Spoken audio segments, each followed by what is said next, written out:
हरियाणा के सोनीपत से जो वीडियो लगातार सोशल मीडिया पर वायरल हो रहा है, वो आज के दर्दनाक कहानी को बयां कर रहा है, जो बिल्कुल सत्य घटना है कि आज के समय में एक बेटी को या बेटे को इतनी फुर्सत भी नहीं है कि वो अपने पिता की चिता को आग तक दे सके।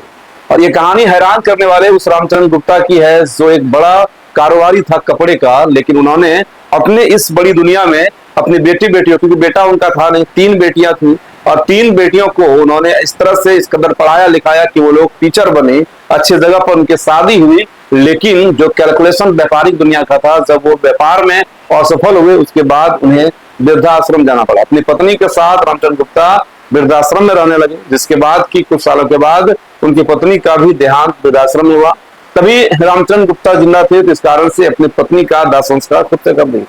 मगर आज जब रामचंद्र गुप्ता की मौत हुई, तो उसके बाद कोई भी बेटी उन्हें वृद्धाश्रम भी लेने नहीं आया। और उसके बाद सबसे बड़ी क्या बात है ना, कि वीडियो कॉल पर, क्योंकि देखिए आज एक ट्रेडिशन बन गया है कि हर लोग अपने बच्चों के लिए कुछ भी कर जाते हैं, बच्चे को पढ़ाते हैं, लिखाते हैं, और बच्चा को शुरुआत में ही हर रिश्तेदारों से दूर रखते हैं, हर फंक्शन से दूर रखते हैं, हर रीति रिवाज से दूर रखते हैं, ये कहकर कि मेरा बच्चा बढ़िया प्राइवेट स्कूल में पढ़े और इन सब चीजों से दूर रहे और एक अच्छा काबिल इंसान बन जाए। उसके बाद बच्चा इतना अच्छा काबिल इंसान बन जाता है कि वो अपने पिता माँ, अपने परिवार से दूर किसी दूसरे राज्य में या किसी दूसरे प्रदेश में या किसी विदेश में जाकर जॉब करता है।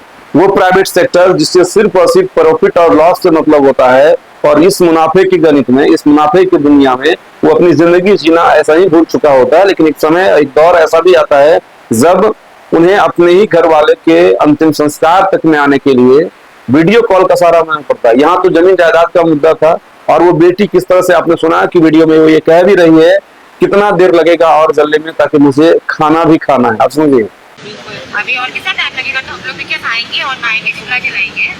लेकिन उस बेटी को इतना भी फुर्सत नहीं है कि एक तो उनको आना चाहिए था, वो आई नहीं।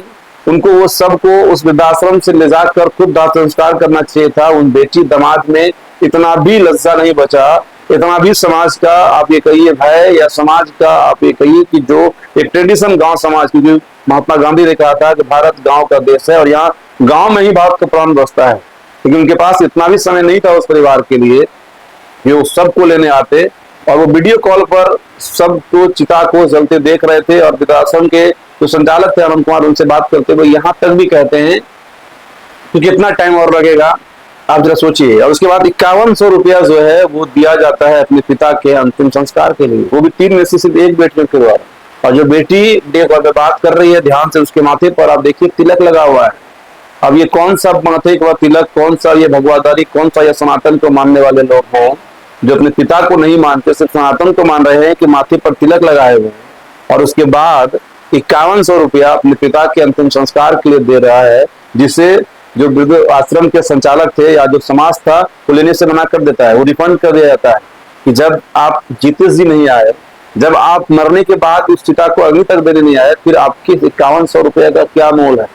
जब इतना कुछ आश्रम कर सकता है, तो समाज मिलके इनका अंतिम संस्कार, दाह संस्कार भी कर सकता है। और वो 5100 रुपया उस बेटी को लौटा दिया जाता है। और ये पूरा वीडियो जो है वो वीडियो कॉल पे वायरल हो गया है।